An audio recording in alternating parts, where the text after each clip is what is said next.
Rukmini, Anandini, Lindsay, Raina, Kristen, Parampara, and Valerie, and Rosa and dear Govinda. Thank you all for being here. Hi, Andy. Yeah, here we go.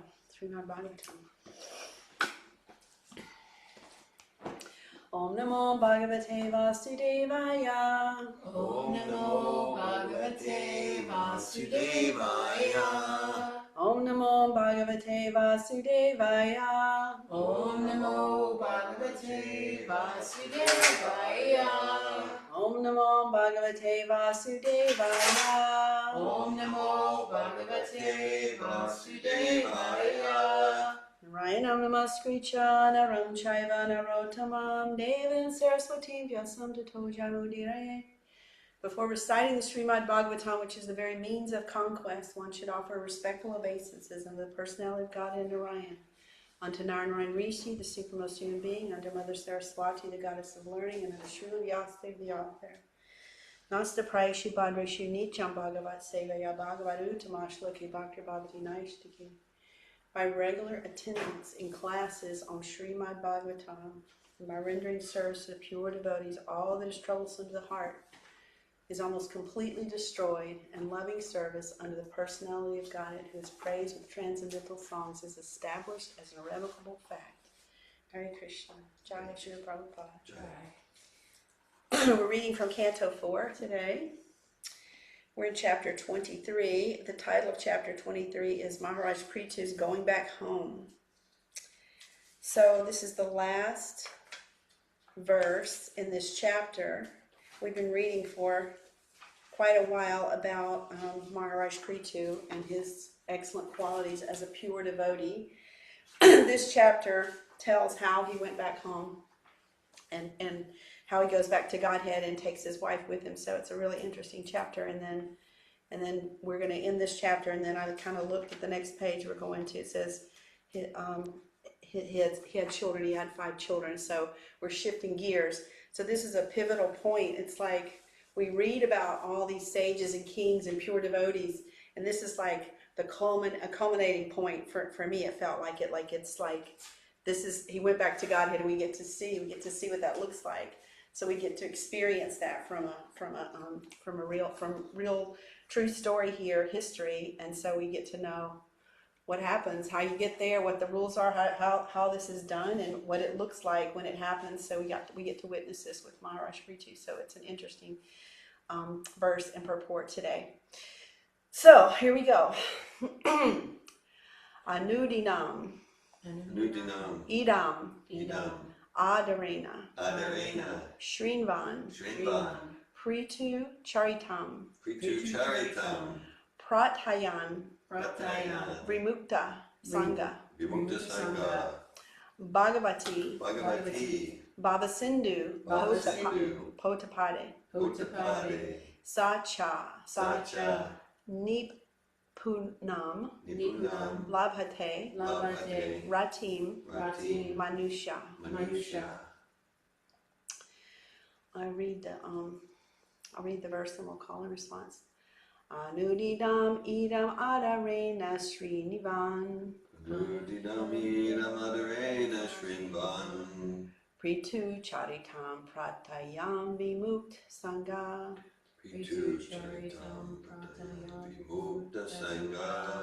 Bhagavati Bhava Sindhu Potapade. Sacha Nipunam Labhate Rati Manusha.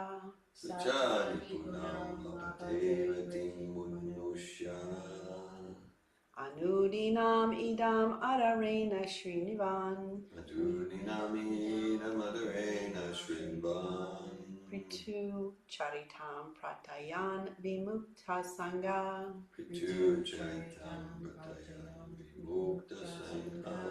Bhagavati Bhava Sindhu Potapade. Sacha Nipunam Labhate Rati Manusha.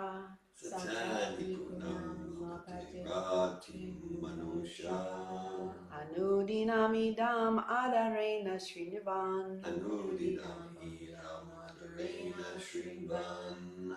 Prthu Charitam Pratayam Vimukta Sangha. Prthu Charitam Pratayam Vimukta Sangha. Bhagavati Bhava Sindhu Potapade. Bhagavati Bhava Sindhu Potapade. Sachani Punam Labhate Rati Manusha. Sachani Punam Labhate Ratim Manusha. Anudinamidam adarena Srinvan. Adarena Srinivan. Prthu Charitam Pratayam Vimukta Sangha. Prthu Charitam Pratyam Vimukta Sangha. Bhagavati Bhava Sindhu Potapade. Bhagavati Bhava Sindhu Potapade. Sachani Punam Labhate Ratim Manusha. Sachani Punam Labhate Rati Manusha. Anudinam idam adarena Srinvan. Anudinam idam adarena Srinivan. Prthu Charitam Pratayam Vimukta Sangha. Prthu Charitam Pratayam Vimukta Sangha. Bhagavati Bhava Sindhu Potapade. Bhagavati Bhava Sindhu Potapade. Sacha Nipunam Labhate Ratim Manusha. Sachani Punam Labhate Ratim Manusha. Anybody online want to say the verse?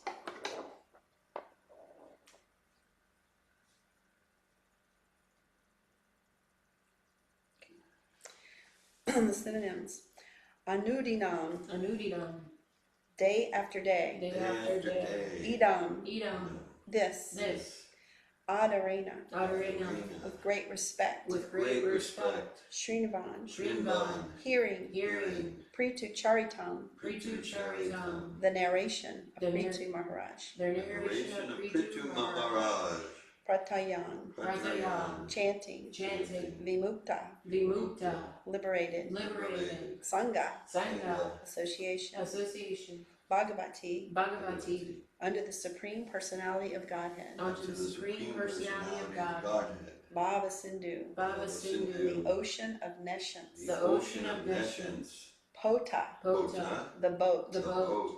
Pade, Pade, whose lotus feet. whose lotus feet. Sa, Sa, he, he, cha, cha, also. also.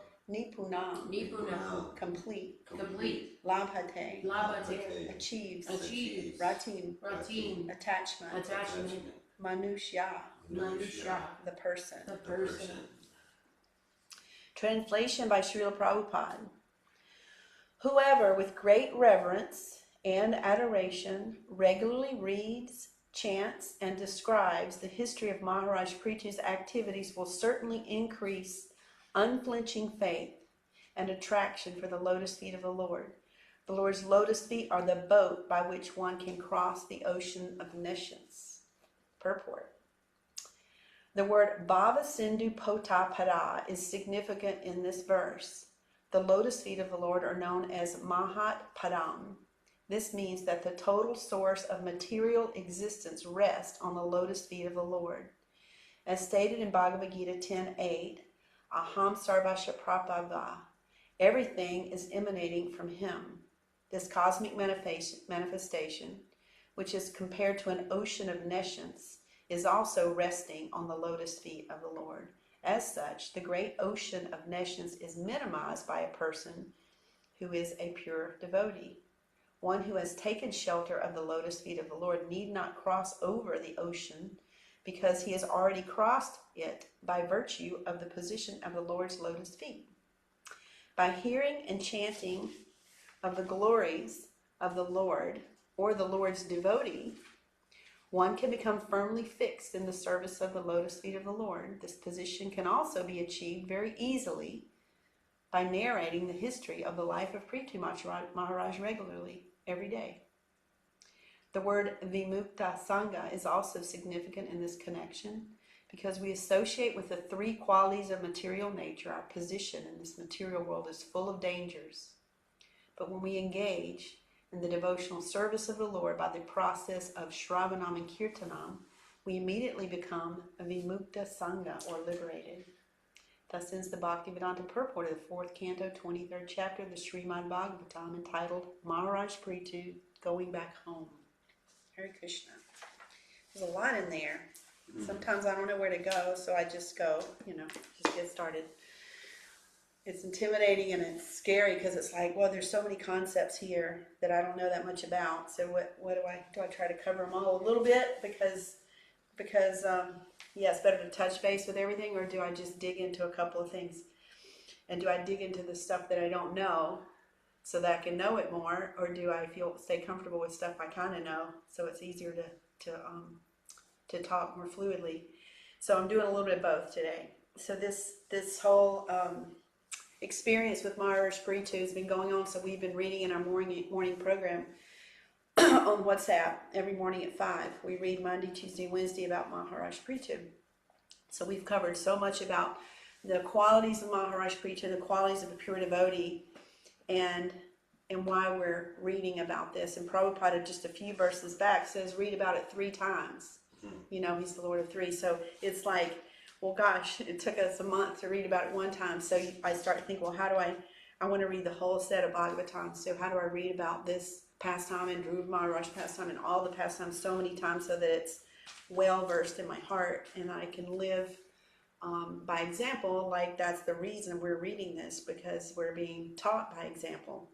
And so Maharaj Prthu is the king of the world. For those of you who aren't with us every morning and know all the backstory, he's the king, and he is he's a perfect king. He's a pure devotee. He practiced his duties with non-attachment, except to let everyone know that this is how it's going to be. We're going to put God first. We're going to put Krishna first in everything we do. He's going to be the axis with which this world and these politics rotate. So he does that, and the world heals, because it was in sad shape before from the previous king who didn't live that way. So we got to also read about, so we get to see how it can look and how not to look, and then we get to apply that in our own lives to see, well, look at my neighbor over there, or my friend over there, and then look at this morning, look at us, and so I can compare and say, well, which life feels more attractive, and which life is going to give me access to the purpose that I want. And so a lot of what Prabhupada's saying here is about association. And so we're associating with Srimad Bhagavatam and Prthu Maharaj this morning, and we're getting to see what a perfect example looks like. And look, he got to go back home to Godhead, and the verses of describing that process are just fabulous. I wish I could have shared those with you guys too, because he really just takes off and leaves his 5 children. His wife follows him, so that's a whole another set of the story. But he just goes into the forest and he absorbs himself in Krishna and chanting. He stops eating, he's breathing, kind of similar to what we read about previously from Dhruva Maharaj, and he just dissolves himself. Like he doesn't need to be of this earth anymore. And so his soul gets on one airplane, his wife, she gets on another airplane, they go back to Godhead together. It's beautiful. It talks a lot about how families work together for this, and the role of the wife being a submissive supporter of the husband. So it's beautiful, especially for those of you who are married. So there's a couple of words I wanted to just point out here because they were striking for me. The first one is anudinam, so regularly, day after day. So this is like a daily thing, or multiple times a day.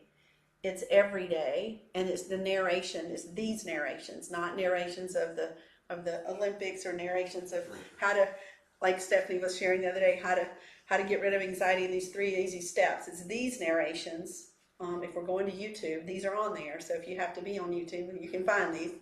There's lots of speakers speaking about this verse and many other verses. So day after day is Prabhupada saying, keep it steady. So this is about steadiness, and so it's not about an occasional thing, or when I come to class, or when I come up to Dear Govindas, or when I'm online in the morning for that hour every day. It's every day. It's always. It's not when I'm miserable and I need a pick me up. Some devotee called me yesterday and was miserable. and I invited that person this morning. I don't see them here, but I know this is what will help, but they don't know that yet.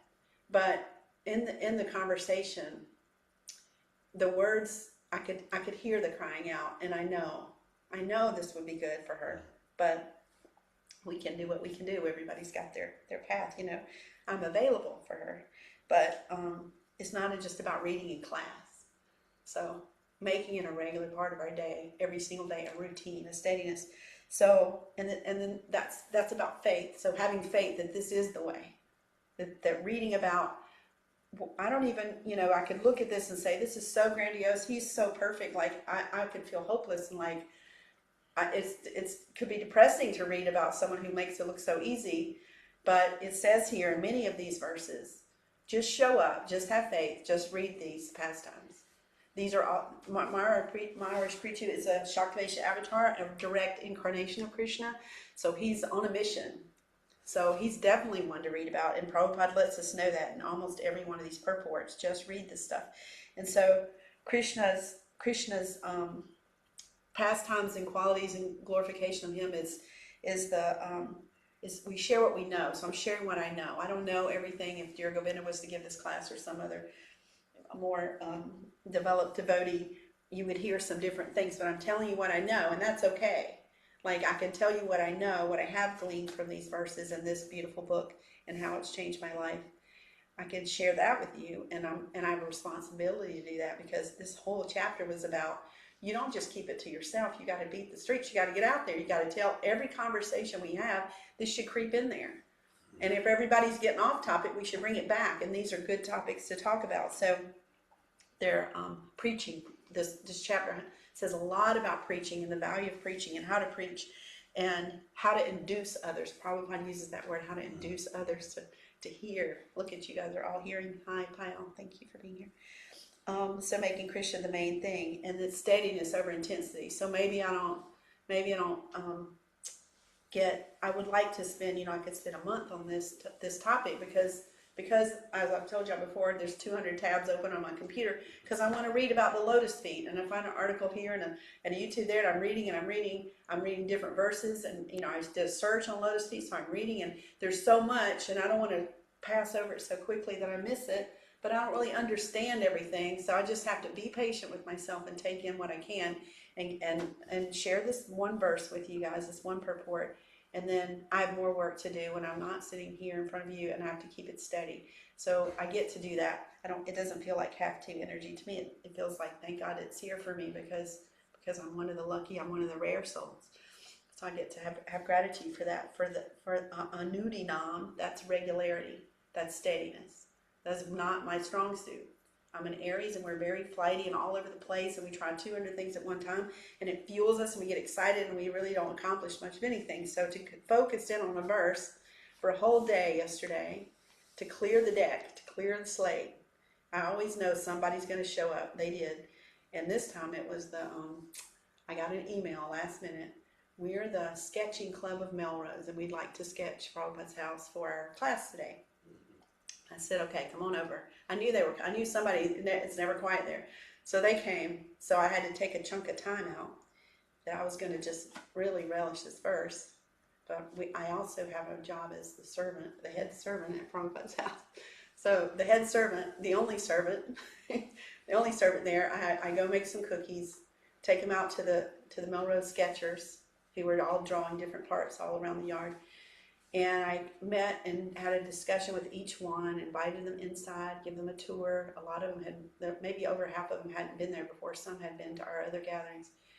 And they wanted to look around and this, and have you been to India, and what's this about, and who's this? And so, yeah, I cut into my verse time, but I'm sharing, like Prabhupada's, that's the thing we have to do. It's not, I'd love to just lock the door and go in the woods. I say that a lot, because especially at a day like yesterday, people are going to annoy me. That's how it feels. Like, I don't want to, don't call me, don't. In fact, some other neighbors texted and said, do you have some time today? And I said, could we possibly do it tomorrow? Because I really just want to have a day, where I can just read. So I did a little breakup, but not too much distraction yesterday. so that I can focus, so I can start cultivating what is very, very, very difficult to me, that steadiness. The next word that I picked out of the synonyms was adharena, with great respect and reverence. So it's not to be taken lightly. I'm not studying physics or math or cooking. I'm studying Maharaj Prthu, a pure devotee, an incarnation of Krishna. So I'm going to get the mood going. So I first chant all my 16 rounds. Then I prayed some extra prayers. And I sat in front of the altar and I looked at the lotus feet. And I tried to think about all the things I know about this verse and just feel them in my heart. And I'm going to speak to y'all about an exalted devotee, not just a friend of mine, like an exalted devotee, Krishna. And so and submission. We talk a lot about submission in bhakti, and to be submissive because I don't know anything. To be submissive because this is scary. To trust that this isn't about my voice or what I know or my academic skill level or how much I've read of Bhagavatam or how long I've been practicing. It's about being so submissive that I can allow Super Soul to speak for me and I can allow Prabhupada to speak through me. And this verse makes some kind of connection so that I can share something of eloquence and importance so that it feels connected or otherwise, why would I be here? I mean, because I can ramble if I'm allowed to. So the proper mood. So I get to do that. Like I'm at home, there's nothing stopping me except for the Gainesville Skechers for a couple hours. So to create the mood is extra time at the altar, extra flowers and incense and candles at the altar, more focus, really grabbing onto a formula that I know works for me. Works for everybody probably if we try it. Just focusing, like it's hard to focus in these times, right? It's hard to focus because there's just stuff everywhere out the window coming at us from our phones and computers. There's things going on in the household, and I don't have a husband or kids. So I imagine it's even more intense for those of you that have a lot more distraction. But I have guests who are unpredictable, so that's there too. But I cleared the deck yesterday, so I only had one guy coming at 2, so I kind of blocked some space. And I knew who he was, and I knew I didn't have to hold his hand so much. So I created some space that was a mood for me to imbibe all this and try to read it and sink it in and enjoy it and feel it and see what came up for me, and be submissive and know that it's a sacred time for me and Krishna and Prabhupada and Prthu. It's a sacred time. And Madhura and Maitreya, like everybody who's here, I'm hanging out with pure devotees at Prabhupada's house. It doesn't get too much more sacred than that. So how do I become receptive so that I'm hearing and I'm not doing work and I'm not treating it like a term paper or a course. I'm like, I really just want to feel it. And so that takes a lot of effort for me. So I want to be inspired by it. I want to set my body, my mind, my environment up to be inspired and not treat it like information, but really heartfelt, sinking in spiritual Vedic knowledge. So preparing means I can't multitask. I got to turn that off. I have to put things far away from me, and I have to be careful about my eating and preparation. The whole setup has to be for me, and I'm choosing that because it is sacred. So I can internally download. My heart's available and my mind's not scattered, so that I can actually hear if Prabhupada speaks to me and if this verse has something that's going to bubble up, and I don't want to miss it. So I have to create that space and meditate, and I have to be humble because I don't know, and because I'm bowing at the lotus feet. I'm not the college professor coming in to write my PhD paper. I have a friend or a neighbor who's getting her PhD. She's in her 60s. She was a lawyer, and she taught constitutional law at the University of Florida, and she's been retired a few years, and she's going back to get a PhD on constitutional law and history, and she's reading all these books, and she's always talking about all the books she's reading. Sometimes she has to go out of town to read a book because there's so much noise at her house. I can relate, but at the same time, she's putting a lot of energy in to get something. I don't know what the value is. This is history. She could get a PhD in this, and she could share this, and it would impact people. But this is real. Like, she's in her 60s, thinks that it's valuable to get a PhD in actual constitutional history. She reads massive amounts of these big fat history books. That's all she talks about. She's proud, and I'm sure it's not easy, and our memory's harder to gather up at this age, but I often wonder, like, what's the point? And if I was going to get a PhD, I'd get it here. But I don't even know if I could do that. It's so complicated with the Sanskrit, and I try to learn the Sanskrit and read the words and look at them and meditate on them so that I can start to understand, because it's so subtle, this Sanskrit. Like, the words have multiple meanings, the way they're pronounced. Even I was listening to a lecture yesterday about this Baba Sindhu, and it has multiple meanings, the way you press on the A's. So I know I probably messed it up, but at least I'm aware. But it's just too much. Like, just even that word has so much nuance. So that's the ocean of mercy, and there's a lot of nuance, and there's a lot of references to oceans and boats, and feet, and sand and dirt. In Krishna consciousness, there's references to all kind of things that wouldn't make sense to anybody else in any other spiritual path. So when I first heard these terms, I didn't know what's that. What are we talking about here? There's a lot of thing about feet and sand and lotus, and so to gradually let that unfold in my heart takes patience, and it's gradual. It doesn't just, it's not, you can't just read about it and then know it. It takes practice, doing the practice, meditating. So humility is required, and that's the first verse I learned was the humility verse. So I know the verse, but I don't know humility. But I at least know I don't have it, and I at least know it's something I want to cultivate. And so I also know that I need to come to these books with humility. So I'm working on it. So another word is Prthu Charitam. So that's the narration about Prthu. Charitam, Chaitanya Charitamrita.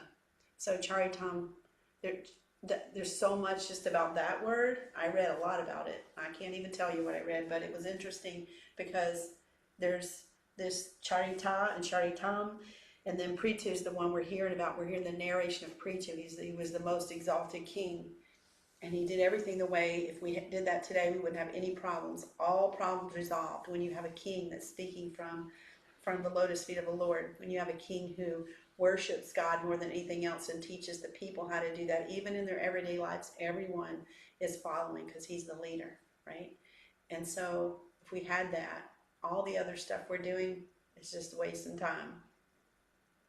Wasting time. I had a conversation with another neighbor the other day. He goes to Tanzania often to build ovens out of straw that make rice 2 hours faster than if you make it with wood, which there isn't much in Tanzania. So they're cutting the trees down. There's deforestation. There's all kind of problems. And then there's the cooking of on the fire with the wood that they are running out of. The women are breathing in. There's lots of physical problems for the women who are inside cooking all day for hours on wood. So he invented an oven that shaves some hours off and uses less wood. He spent 52 years doing this. 52 years of his life. He's going back on Friday. Again, I hear about it all the time. Now, he has served with me. He's eaten plenty of prasadam, and he's the one that cut that big piece of wood out that we made for Parampar's birthday. So, yes, he's getting some holy name. But what is, when I say to him, what is the ultimate point? He's very science-brained. He's hard to talk to. But I say, unless there's a spiritual perspective here, I really don't know. You're putting a Band-Aid on the situation. And his wife is very Christian, so she and I are on one team against him. But you can't tell him because he's fixed on it. Now, if he was fixed that hard on something else, something like this, just like my friend who's writing her PhD. Yeah, so this is purposeful action, purposeful living, purposeful reading, purposeful sharing, purposeful teaching. So Prthu Charitam is, we get to hear about, we get to hear the narration. That's what that is, the narration. So all these pastimes, all these stories, listen over and over and over. They don't ever get old, and something new comes up, just like when we read Bhagavad Gita over and over, something new. I could read this verse over and over, this one verse. I'm seeing the English word character Yeah. derived from That the makes sense. Sanskrit charitam. Yeah. So Prthu charitam, it's like the pastime, His the character. character, Uh-huh. the character of King Prthu or Chaitanya Charitamrita, the character. Yeah, not just his biography of he did this, then he did this. What's his character? The essence. And where does he get that from? Yeah. And how does it turn out for him in the end? That's what we're hearing about. How does it turn out for him in the end? He doesn't have an ego, this guy, so he's king, he's exalted, he's pure, and he's completely working from his relationship with Krishna. So he all the divine religious principles, he's exhibiting them. All of this, everything we read about in Bhagavad Gita here, he's already got that down because he's Krishna, right? So he teaches everybody how to regulate. Like, what if we had to figure that out? We could just create our own little regulatory system that had all kind of cracks and holes in it. But we have someone to show us here. So this is fascinating reading. If you haven't read, I'm sure it's all fascinating. But I was saying the same thing about Dhruva, and then now reading, I can see how I could read this 3 times so that I can develop some ideal leadership. Never this ideal right now, and it is overwhelming sometimes to go, wow, well, yeah, he is a Shaktiveshwar. How do I do that? How do I take that into my little life here in Melrose? And then, but it does. It tweaks and adjusts because everything in me wanted to say, y'all can draw outside, I'll study inside. Y'all can draw all you want to for 2 hours, but oh no, I didn't plan for this. But because I'm steeped in the Bhagavatam every day, I do read this every day, that there's a big loudspeaker coming from Super selling, go get the cookies in the oven and get out there, because there's a dozen people on a sacred property that I'm in charge of and I have responsibility. And it comes from this, like how do we show people?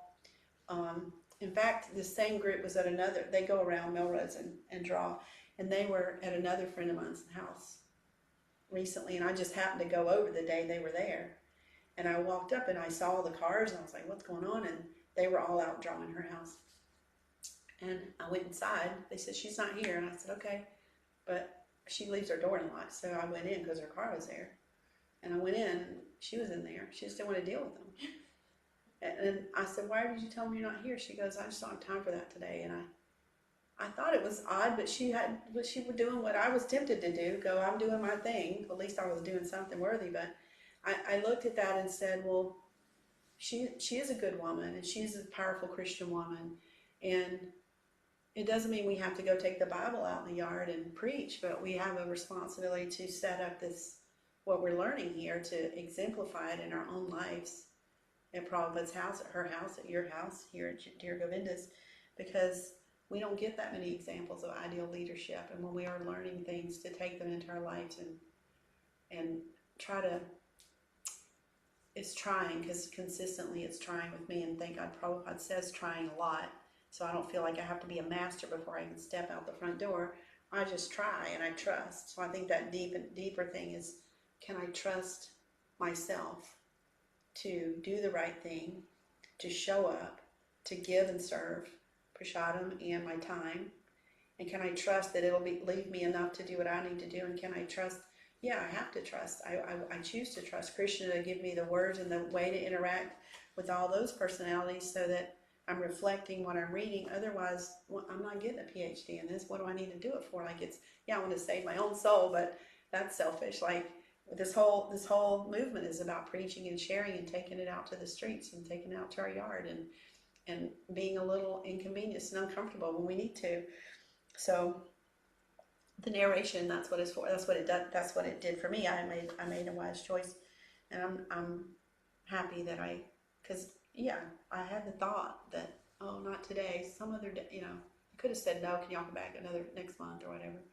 I didn't, because I'm like, wow, when I get people showing up and they want to be at Prabhupada's house, I have to drop things because there's no schedule for it. Even the check-ins and the check-outs, they're not regulated. So the only thing I do know is at 5 o'clock in the morning, most everybody's asleep. So I have from about 5 to, I get up at 4, so I have from 4 to 7, 4 to 8, usually before it starts. If I'm lucky. I had a girl come down. I made a post the other day because I was so happy to join. She joined me. I invite everybody, but you know, they don't come. But one girl came the other day, and I skipped my morning class with the girls on WhatsApp because I don't know this woman enough to know what she needed, and I felt like we were reading the prologue to the teachings of Lord Chaitanya, and I didn't know if that would be too much for her. So right before we were about to start, I said, what if she does come? This is going to be awkward. And I had the foresight to go, I'm going to log off and just be with her and see what she's about. And so I said, would you be open to reading Bhagavad Gita again? And she said, yeah. So we read and discussed one verse for about an hour. It was beautiful. And she commented on it in her Airbnb review, so I know that she took it home with her. And when we got done reading and she was about to go, we had a nice discussion. I said, well, tell me one thing you can take away from this time together this morning. And she said, I don't think we should get our knowledge from just anybody. And she said, I'm really hearing the importance of knowing who we're hearing from. And we read 434 in Bhagavad Gita. I don't know why I picked that verse. I just opened it and it was marked and it ended up being. And so she said, I really hear what I hear him saying is that it's important to really be discerning about who we listen to, who we hear from, and who teaches us what we want to know. And I was like, wait, she's listening. Okay, good. Feels good to have a score every now and then. So Prthu is a devotional success story. Like I have her as my devotional success story. I have the people in the front yard. I have today. These are my devotional. But Maharaja Preacher's made it all the way back home to Godhead. So yeah, maybe it's not an overnight thing, but in the purport, Prabhupada says, get out of the ocean, get out of the water, get on the boat. And so there's a lot of boat analogies, and they're not all exactly the same. So I did read a lot of them. So I wanted to share this boat analogy that Prabhupada shares in the back, a couple of verses. We read this a week or two ago in the morning program, but I want to read it because it talks about the boat analogy. And so in this ocean of mercy, ocean of material suffering, we're suffering. The threefold miseries are going on. Adhyatmic, adhibautic, adhidaivic. So you've got your own mind doing the job on us, right? You've got other people or other things like COVID or mosquitoes or things. And then you've got divine stuff like hurricanes and weather and it rained on my wedding day kind of thing. Yeah, so you've got all that going on consistently. Sometimes it's not just one of them. It can be all three lined up, stacked up. And so that's the way it is if we're in the ocean of material suffering. So Prabhupada's like, well, get out of the ocean, get to the other side. You might be lucky, and some mercy might come along, and you might drift to the side, like Prabhupada, I think it was Prabhupada that said, I read so much stuff, sometimes I can't remember where I get stuff from. But a log could go down a river, and then you notice it's off laying on the sand on the side. It didn't even get into the ocean like it got saved. That could happen, but let's not count on that. Let's go ahead with how do we get out of the ocean of material suffering? So this is from text 28, just a few texts back, 10 verses back from where we are now. When one wants to cross a large ocean, he requires a strong boat. It's said that this human form of life is a good boat by which one can cross the ocean of nescience. The material form of life, one can obtain the guidance of a good navigator, the spiritual master. So that's Srila Prabhupada. We already have a navigator. All of us know a navigator. We know somebody. We don't have to go look. He also gets favorable wind by mercy of Krishna, and that wind is the instructions of Krishna. So this is easy to visualize. The human body is the boat. The instructions of Lord Krishna are the favorable winds, and the spiritual master is the navigator. The spiritual master knows well how to adjust the sails, catch the winds favorably, and steer the boat to its destination. If, however, this is going to be heavy duty, you know what this is about to say? If, however, this is the closing sentence of that paragraph. If, however, one does not take advantage of this opportunity, he wastes the human form of life. Wasting time and life in this way is the same as committing suicide. Because you come back around again and again. We've already been in it millions of lifetimes. The Prabhupada's like, get on the boat, take the instruction of the spiritual master, that's your navigator, and Krishna's going to send the favorable winds, and he's sending the instructions. Prabhupada has told us, here they are. Okay, so it makes perfect sense to not try to do this by ourselves. I can do it. I'm a good swimmer. I'll just keep swimming hard. I know I'm practicing. There are people like that, and I'm like that.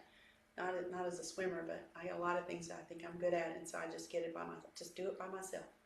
I spent my whole life like that. So having association, powerful sangha, of course, that's a prescription for getting across the ocean too. So chanting and hearing are the main things, and we did both of those, and we heard the glorifications. We've been singing prayers. We're following all the directions this morning. It dawned on me this morning as we go through this program from 5 a.m. to 9:30 p.m. So you got to get up early. Yeah, chunk of the day given to Krishna.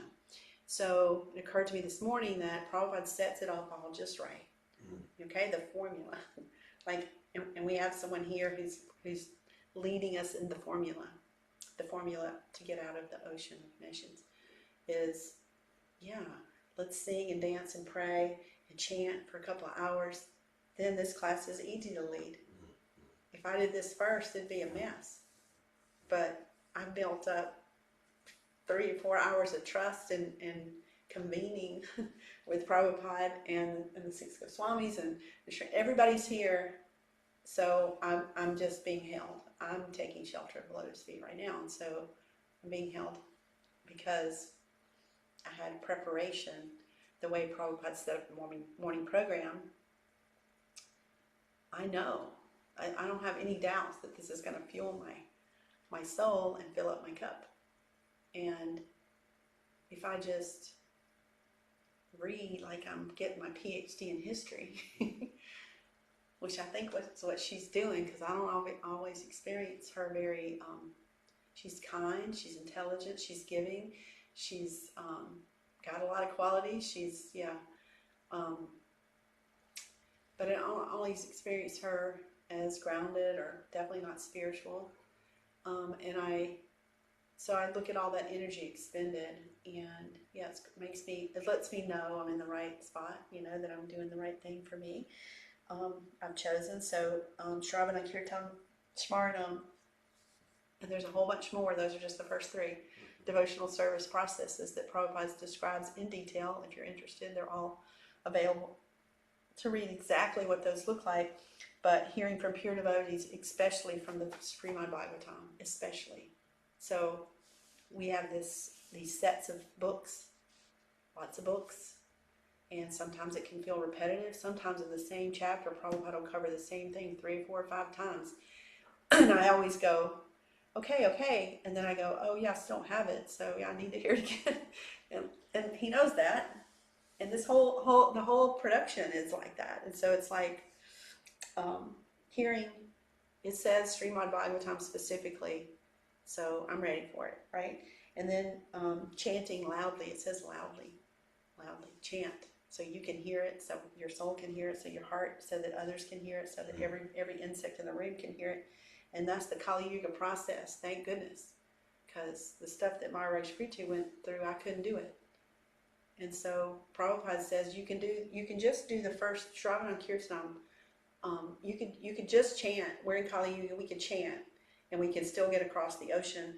But we got this boat body, and we've got lotus feet to go to, which the whole material cosmic world rests on the feet. So it says that here. So I was looking at those feet today. There's a little piece of some feet up there to meditate on. And yeah, there's so much about that I don't know, but I know that I can chant. I've always loved chanting, and chanting that I came here, did my first round in this room right here, 2017. And I chanted all 16 rounds that day. And I just sit there and chant. That's what they told me to do. And so I had dear Govinda and Malini and Mother Janava saying this is what we do. And it never occurred to me that some people don't, or that we did it halfway, or unfocused, or cheated, or I don't know, it's only cheating ourselves. So I just got my beads and started chanting, and then I got serious about it with time. But I always liked it, always knew that it was that was something I could do. It's not a struggle for me, at least right now. I don't know, things change, but and then another topic in here that Prabhupada mentions is unflinching faith. So flinching means you've got PTSD almost, like you change course real fast. You're upset by things the threefold miseries are getting under your skin so much, you got to call somebody and tell them what's happening. You got to post about it. You got to get all into it and aggravate it and tell the story 63 times. I have guests like that sometimes too. And I've heard the story so many times that I just stop them and they don't like it. But I can't listen anymore. I can't hold space for it anymore. And so and then I think about all the years that Melanie and Dear Govinda held space for me in my story. So I know I have to be patient, but at the same time, it's Prabhupada's house, so I have to move on. They have to move on. They have, and the fun part is they come back. You know, I'm thinking specifically of some that I know that even when I say, okay, I understand that, like what's going on, what's really going on. You know, have you tried this stuff? They won't. Some of them just won't chant, but they hear me chanting. They hear Prabhupada on the speaker, and so they keep coming back. So their soul is clearly wanting something that we have there, even if they're not ready to fully commit on the external. So that flinching. We don't want to be flinching. We want to have this secure, steady, concrete conviction, pure conviction that this is my path. I want to take it seriously. I want to use my boat. I don't want to suicide this body and not take advantage of this lifetime. So Prabhupada's like that unflinching faith. It's not emotional highs and lows. Like today I just can't do it, or today I'm going to do 1,000 rounds. Like I get that way because I'm an enthusiastic person, and I have a lot of rajasic energy. I have unending energy. It's amazing. I hope it stays that way as I age. I notice it changes a little bit, but I've still got a lot. And so how do I not let my emotional state guide my quality of chanting and my reading? And how do I have unflinching faith so that it's strong enough to keep me faithful in the process? I know the process works. I've experienced my own little transformations. I've witnessed it from all of you guys. So, and keep upping the ante. We talked about this in class this week. We had a lot of classes from these verses on, well, what's holding us back? What's the fear about? How do I go down in the arena? So we shared that video. I used to share that with my catering team. Like, you got to play the game to win. You can't be in the bleacher seats and keep going through suicidal rounds of life and death, and then go, well, I don't know, I just can't do. Well, we can. Like it's a taking the risk, and risk taking is one of the qualities of we're not in it to survive. We're in it to thrive. So we want to take a risk and give 100%. That list of strategies for living that I have printed at Prabhupada House, almost every guest wants one of those. It looks so attractive.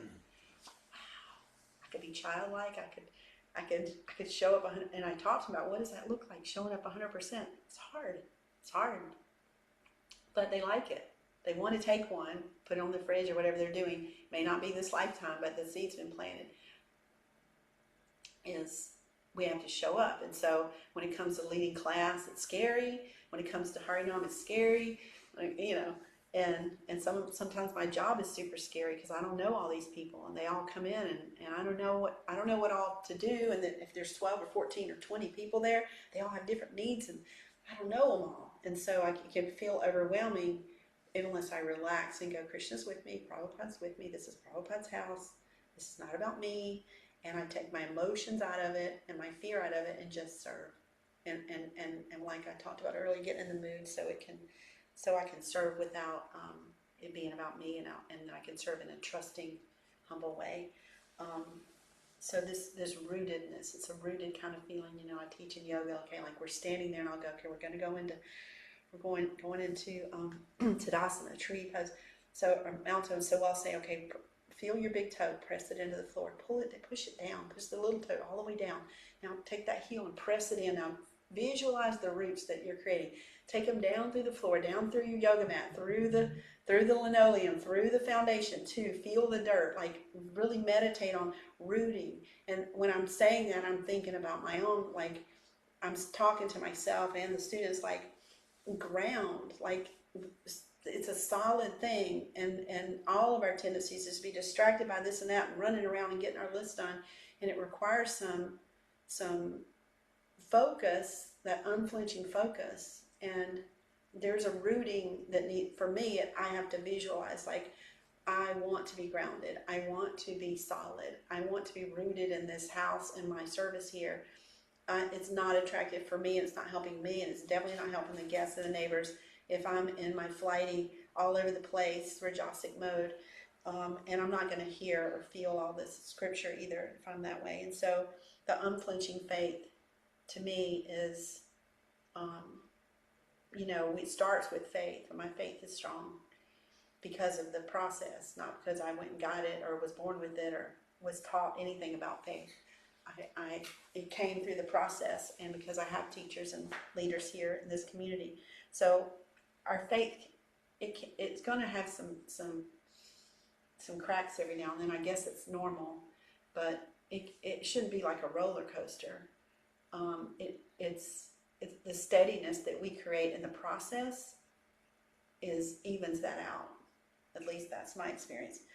Because there's going to be obstacles. Like,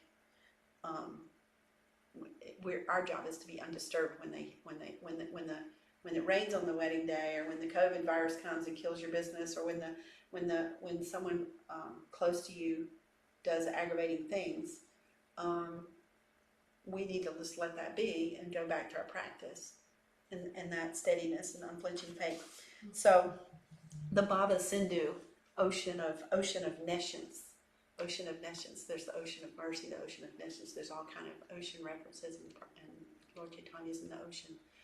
And there's lots of references to this. And I remember thinking, what is all the ocean references and the feet? Like, I went there in the beginning and I would ask people, and I didn't know who to ask. I didn't know what was going on, but I could see all these analogies and these ways that Prabhupada speaks about the ocean. And so I read a lot about the Ocean of Nescience yesterday, and here's what I'm coming up with in my understanding. Like, it's a vast network. Like, there's depth and there's vastness, and it's so overwhelming to be constantly being stormed by the threefold miseries and by material life and the gunas. It's vast, and it's not something we can control. So the boat that Prabhupada talks about, but if I don't know that I'm a spirit soul, if I think that I'm this body and that I can get out of here on my own, that I can somehow pretend like I don't want to get out and get comfortable in the prison cell, or I can say, I think I can manage this, I'll just go in my cabin and read a lot. Like, that's not, it's some devotion, but I don't, devotional service is an action. So acting in the ways that we choose to do, and each of us has a different way. If I pretend like I'm not deeply entangled, because I'm kind of happy out there, it's peaceful, right? It's beautiful. It's a great service, and I can pretend like I'm not entangled, and yet I am completely entangled. Like Prabhupada uses the ball of string. Like, it's so tangled I don't know where the end is, but I can pretend like I'm comfortable in that entanglement, and I can just be drowning and not even know it. And I can have my anger, lust, and greed, and thinking I'm managing it. And envy, I can manage that too. Yeah, I can pretend. So I don't feel overwhelmed that often anymore. So I can kid myself into, because I'm in this pretty sattvic mood out there, pretty sattvic place, and I don't want to get into the point where this is good enough. And so these pastimes, this Prthu Charitam is reminding me like that. Well, I'm still on the starting point of this. I've got lots of devotion to do, and so I'm going to take shelter of the lotus feet of the Lord. And so if I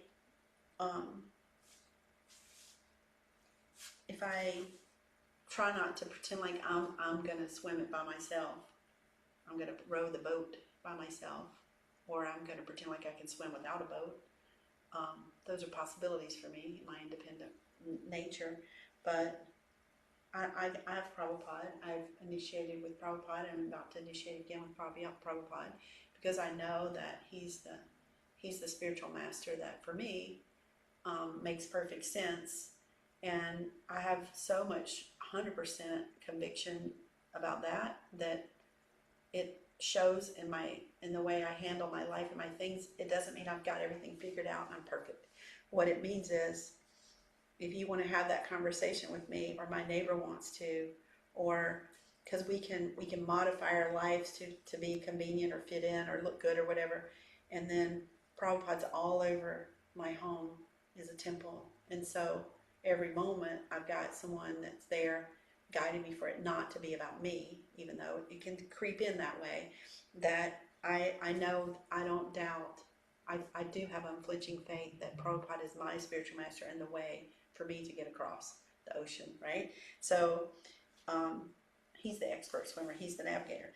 So bhakti shrinks the ocean, bhakti is the way. Like for me, it's proven that way. I've seen it with you guys, so I stick with it. And this quote about the calf print, I thought I'd just read that because it comes up often. And if I want to evolve my consciousness so that the ocean isn't this big and it's this big and I can just step over it, then I'm going to practice bhakti and use Sri Prabhupada. So for one who's taken shelter of the lotus feet of the Lord, the ocean becomes like the water in a calf print. Yeah, you don't even need, you just go, well, let's just step over. And then it's not that vast, all-consuming, I'm so in it, I don't even know I'm in it, feeling. So then I'm just going to talk a little bit about the lotus feet and then I'll finish. So the lotus feet are confusing to me, and I don't know much about the lotus feet, but I read a lot about it, and so I'm going to try to share what I know, that there's this protection that happens if I go. I mean, I think my sensibility says I'm not going to walk into Krishna like it's an office of the principal or the president and look at him face to face and, slap my hand on the desk. Like I want to, if I'm humble, I want to come down on my knees all the way to the floor at the feet of someone that I respect. So that makes sense to me. So I know that protection, I want protection from the threefold miseries, from the material world, from my rajasic nature, from my distracting mind, from all the stuff that pulls me all day long. I want that shelter, that protection. So Prabhupada's saying, well, go to Krishna, go to his lotus feet, not go meet him in his office and discuss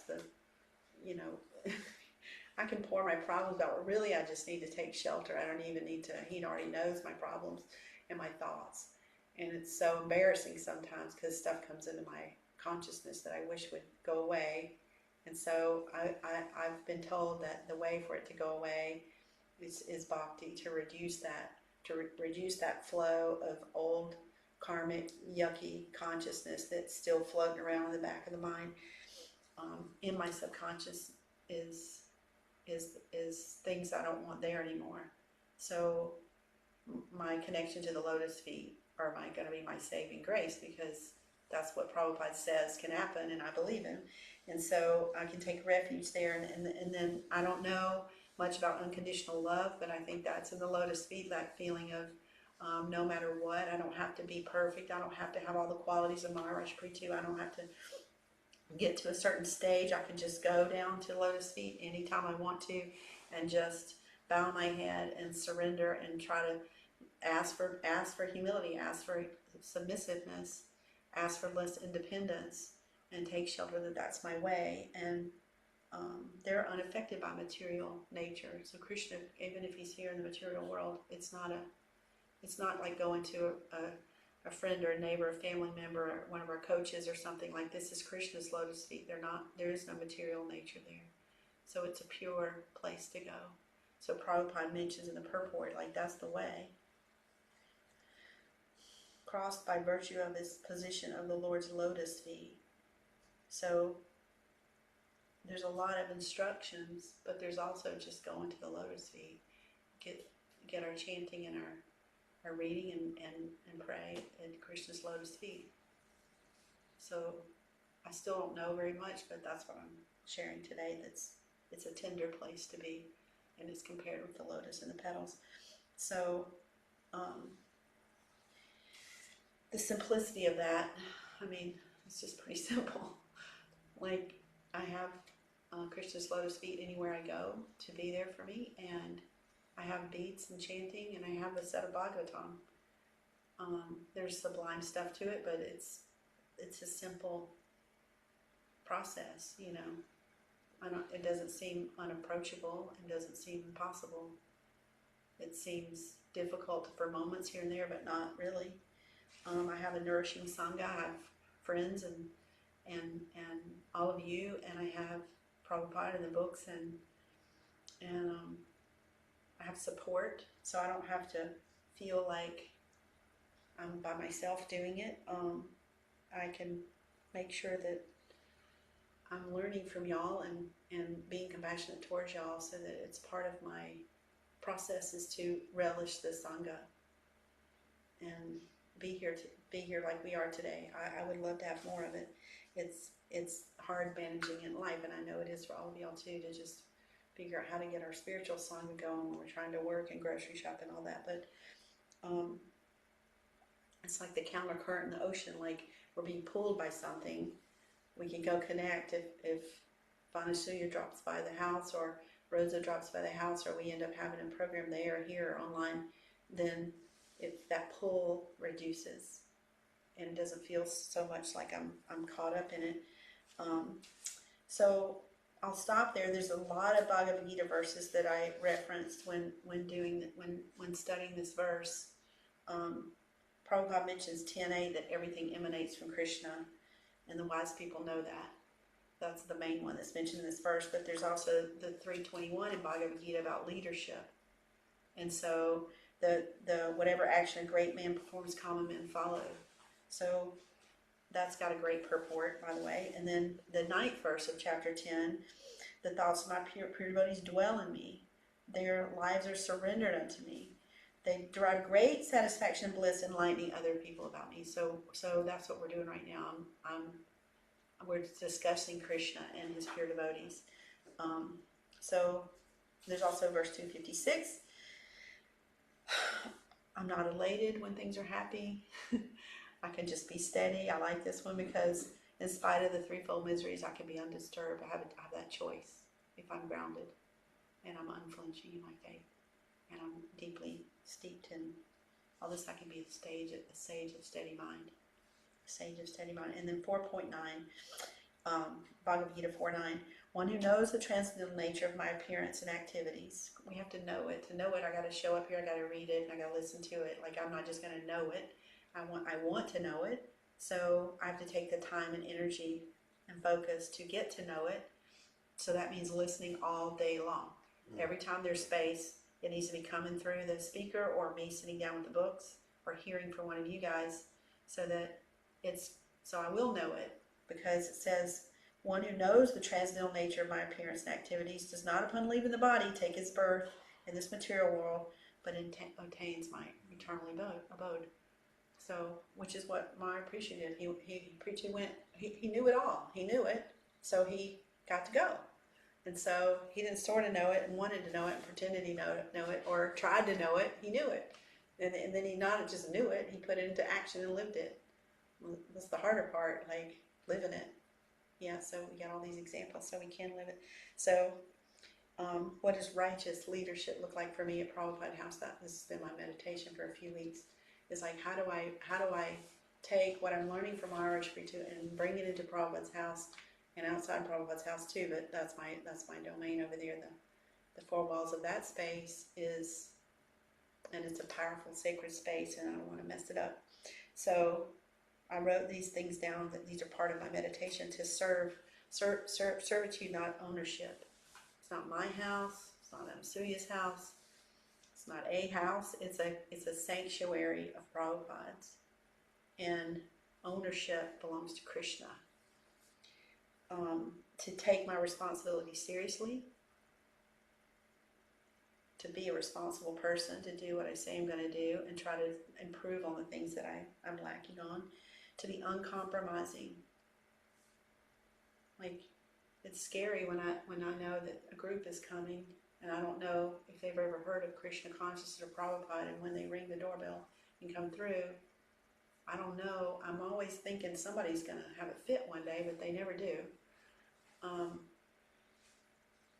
And so the uncompromising to me looks like just throw it at them. Like, make it so pervasive in this whole home, that they're going to get some mercy whether they like it or not, and to trust that.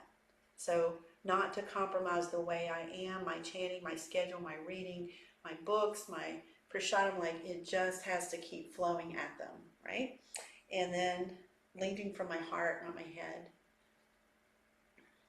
When I feel that nudge to get up and go make cookies and go out, spend time with the neighbors, follow it, right? And when I feel the urge over at the man's house who's building the Tanzania ovens, and I want to say, what is the purpose of this? Explain to me why you've committed 52 years of your life in another country. What's really going on like that? I need to ask that question, and I need to quote Srila Prabhupada in a convicted way so that he hears me, his heart hears me. And the last thing I've got is, it's not a business. It gets to be like a business sometimes, you know. It's not a business. I'm far removed from running a business. It's a business for Krishna, but it's just more of a sanctuary, a sacred, safe, loving space. And I'm the one that sets the mood, the tone, the look, the vibe, the meals, everything. And I have a very serious job. And I'm glad that I have instruction books, lots of them, and Srila Prabhupada. Thank you. Hare Krishna. I'll read the translation one more time. Whoever with great reverence and adoration regularly reads, chants, and describes the history of Maharaj Prithu's activities will certainly increase unflinching faith and attraction for the lotus feet of the Lord. The Lord's lotus feet are the boat by which one can cross the ocean of nescience. Hare Krishna. Jai Srila Prabhupada. Jai. Hare Krishna. Thank you. I would love to hear some questions or feedback or anything anybody wants to share.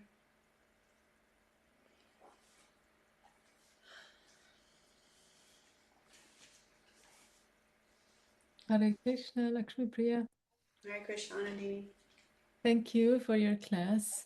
I am inspired how Srimad Bhagavatam is alive for you and supporting you in your daily service and your surrender to Srila Prabhupada.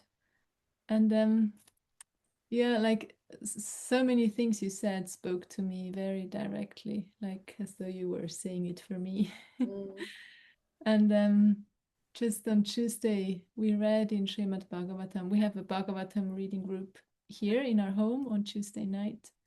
And we read about crossing the Ocean of Nescience and how large this ocean is. And Srila Prabhupada writes, we cannot get over the ocean by making plans.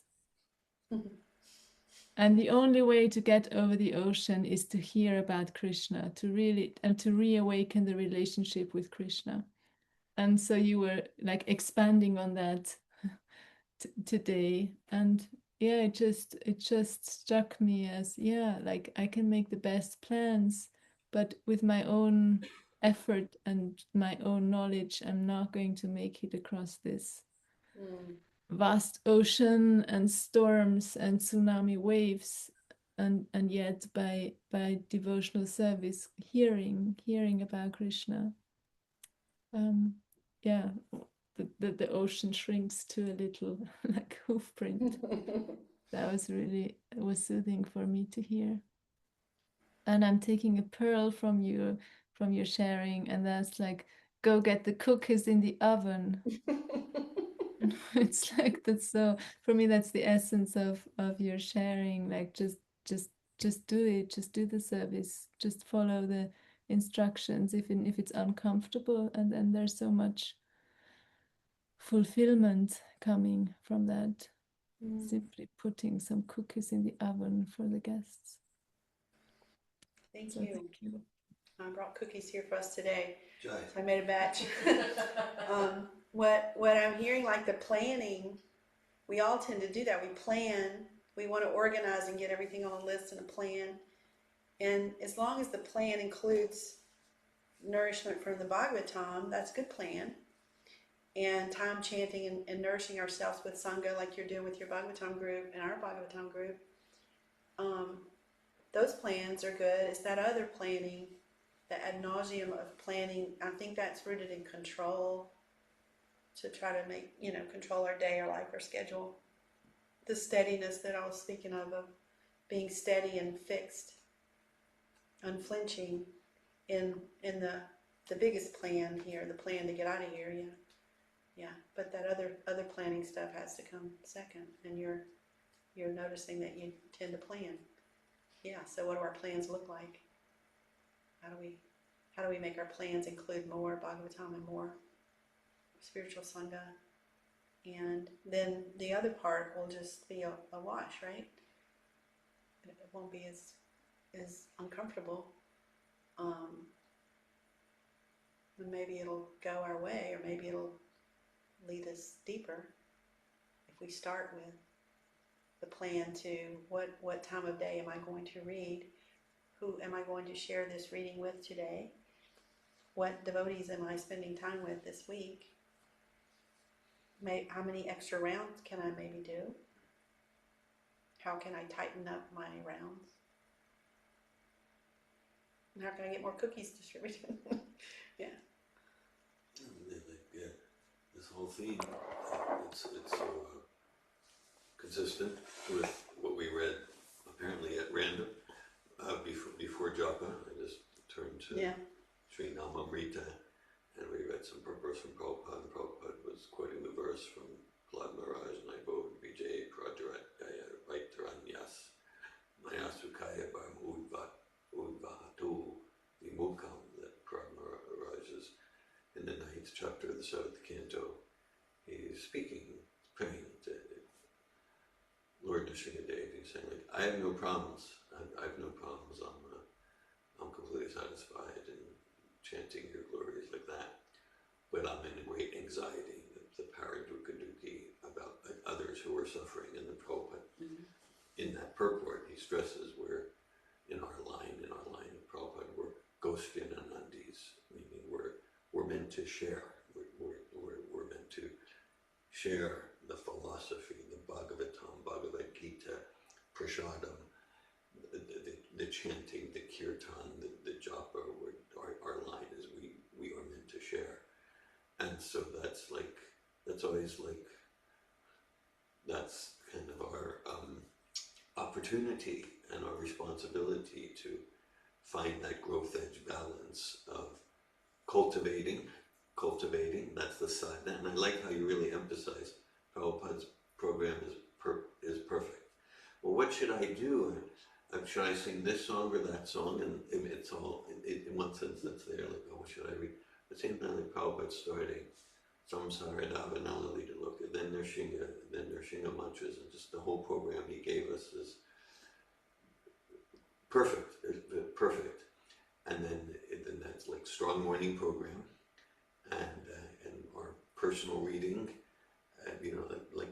We're meant to make plans for our sadhana, and we're meant to make plans how to share the Sankirtan movement, how to share Krishna consciousness, and so we happened to read that this morning. I really just turned to random, and that was like the main theme of your class. So thanks for that, and because it can go like someone's like so into like different plans for spreading Krishna consciousness and then neglecting personal sadhana.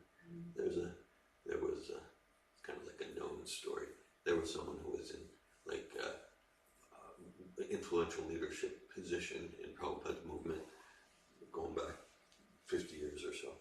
And then it was known that like he wasn't chanting rounds. And sometimes he was challenged about it lovingly from friends. And he would say,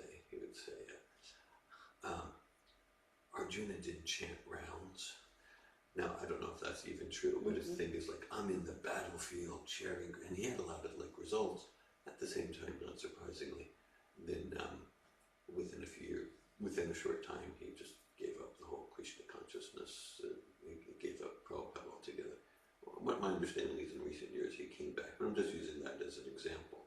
That that's Shravanam Kirtanam. We hear, we cultivate, we read, we learn verses. We're in Bhagavatam class, giving and hearing, and then wherever we go, whether it's to the post office or neighbors or in a program, then that's kirtan, then we naturally share. And then there's, just like that was wonderful for me anyway. On January 1st of this year, 64 rounds, and okay, like that. At the same time, Prabhupada's program isn't to imitate Haridas Thakur. I'll chant 192 rounds every day. It's like our program is cultivate, and I like how you emphasize, fulfill our commitment to chant at least 60 rounds of japa, and where can I chant extra rounds? Not like, okay, I'm finished like that, and then on that foundation, rack our brain to make transcendental plans to share Krishna consciousness. So that's like that growth, that synergistic balance. Hare Krishna. I don't remember exactly what it said, but a few verses or chapters back, Prabhupada mentioned that Prthu, he didn't stop doing any of the process either. Yeah. You can't be a leader and go, well, I don't need to. And Prabhupada did it too. Like Prabhupada chanted, he didn't need to chant. Yeah. The Shaktivesha Avatar need to chant. Well, Right. yeah, but they do because we're watching. Yeah. We need to see what it looks like, Yeah. and so we follow. Yeah. Even Krishna in leadership Krishna first. book. Yes, Anandini. Sorry, yeah, even Krishna in Krishna book, he gets up in the morning and he worships Krishna. Thank you. Nice example. Hare Krishna. One thing that I read this morning was that Srila Prabhupada told Yamuna, if you don't share these teachings, if you don't preach, then you'll become envious. Wow. Thanks for sharing that, Valerie. And that's it. There's a weed in the heart called Jiva Himsa, and it's about like violence and envy. And just thanks for sharing that comment from Srila Prabhupada to Yamuna.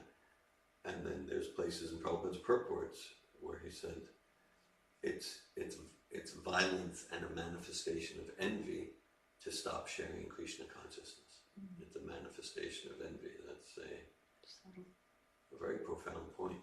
Thanks for bringing that in.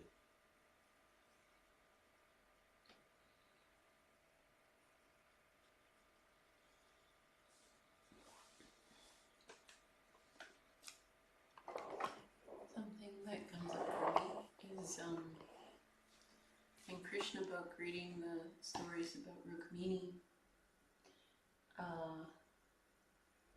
I was inspired. The first story I heard or read was where she wrote the letter to Krishna, right, and said, "Oh, come kidnap me, come be my husband." And I was very new then, and I thought, "Oh, right, I'll write Krishna a letter. He will be my husband." And later reading about Krishna, reading about Rukmini and all of her characteristics and all of her attributes, I thought, "Oh boy. Okay, well, maybe that's not appropriate." Maybe that's not appropriate. She was very, very lofty character. And last night I read the chapter, I think it's called Talks with Rukmini. And in that chapter, it mentions that, Krishna is self-satisfied. Whatever characteristics you do or do not have, right? Like the verse in the Bhagavad Gita, he maintains what you have and he makes up for what you lack. And so I took heart, and today I got that from something that you said about like just showing up, right? It's not that we've done enough or have to do more or have to earn anything. Like Krishna is the proprietor of all that is. All he wants is our true, sincere love and devotion to just show up the way you are. I take a lot of heart in that because I have a history of like trying to earn, right? Am I good enough? So, Hare Krishna. Thank you for the reminder. You're qualified. There's a lot, yeah. There's a lot about us feeling unqualified. I think you shared a few months ago in a class about, let me see if I can remember, one of the biggest reasons people fear or stray from Krishna consciousness is that feeling of, I've got too much, I've got too many sins, I did too many things, like I can't. I'm not deserving I don't, yeah. of this most amazing Yeah. superlative gift of Krishna consciousness. I'm not Y'all knew what I did. I can't show my face. Yeah. I had that. I can relate to that completely. Yeah.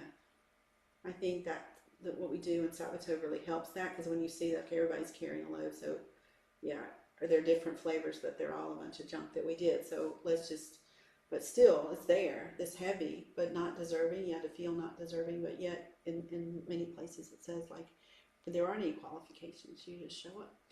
Yeah, if we can.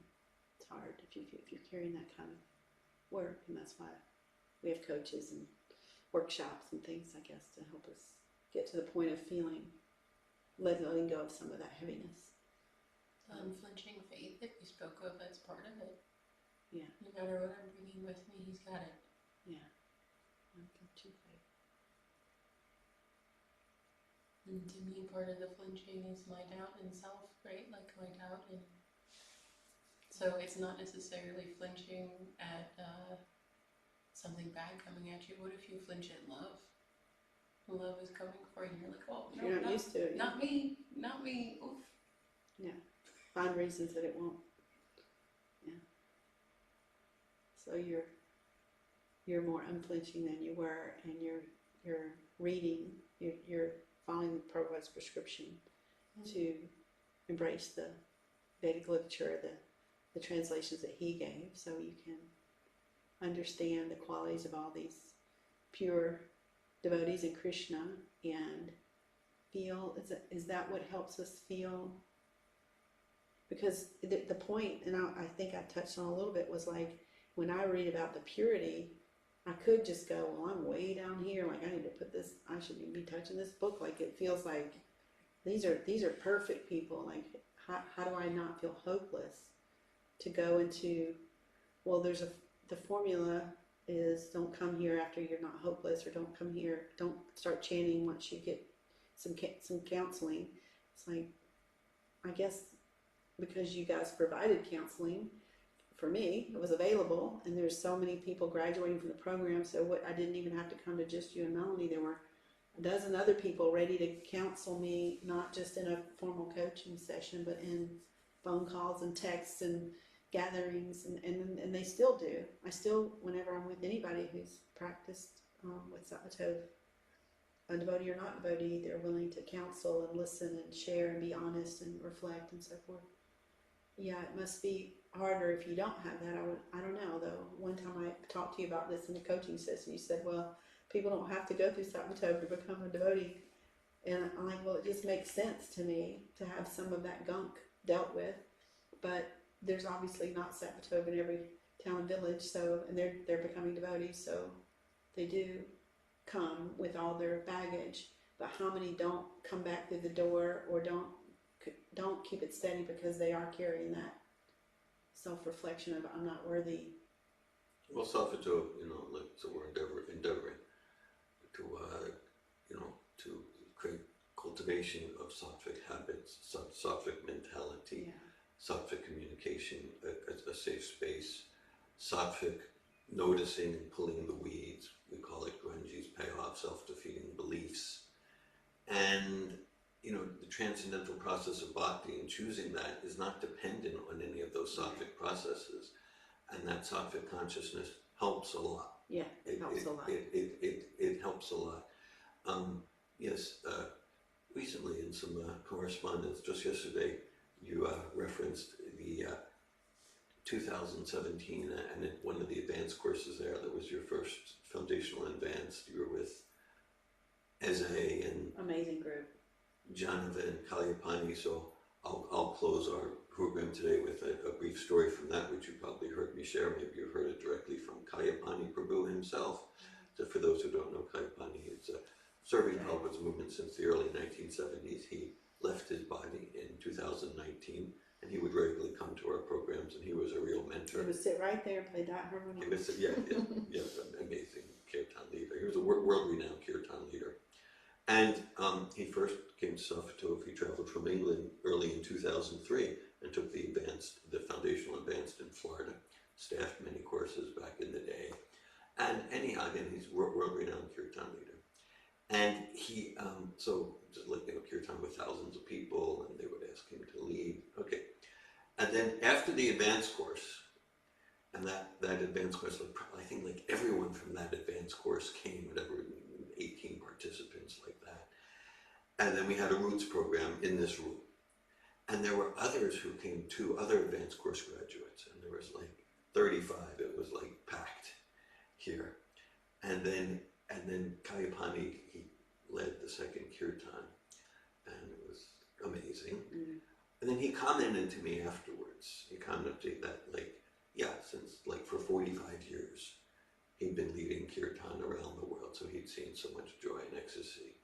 And he said he never experienced something like that. He said he was, and there were many there, that was their first kirtan. I mean, other than what they experienced in the Sofatov courses. Mm-hmm. For many there, it was their first experience. And he said he was palpably experiencing the bhakti lata beads, the seeds and the flowers of devotional service, because everyone there had just done an intensive week of pulling the weeds. And he was indicating that, not that those processes are missing in Prabhupada's teachings, they're there, but that part of the process of bhakti yoga, pulling the weeds and creating sacred space, guyamakiti prichati, it tends to be neglected in many attempts at devotional communities. So he said, they had just, everyone just did this intensive intrapersonal, spiritual cleansing the diamond, interpersonal clearing, and then he could just fresh, full, 100% clean glorification of the holy names. So that meant a lot to me. That meant a lot to me because he's so experienced in kirtans, and he said everyone went through these courageous, heavy lifting sattvic processes, and then just fully embracing, choosing kirtan, and he never experienced anything like it.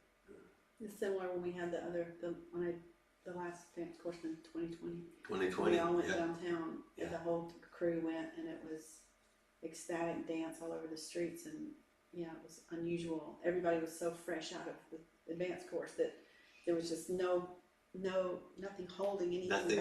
Nothing withheld. Yeah. Okay, so early in 2020, Laksmipriya was participating for a third time in the advance, and Anasuya for a second time, and Laksmipriya, supported by Anasuya, just on one of the final days of the course. And there were many in that course who had no previous experience with Bhagavad Gita or Kirtan, but just everyone just came into the streets of Gainesville, and just with the weeds pulled, and just that clean sattvic consciousness, and then just naturally embracing kirtan process. Yeah. Jai Srimad Bhagavatam ki. Jai. Srila Prabhupada ki. Jai. Hare Krishna. Jai Krishna. Thank you everyone for being here. Thank you. Thank you, Laksmipriya. See you. Awesome. Thanks, Rukmini. I like the necklace. This too shall pass. Do you see that? Hare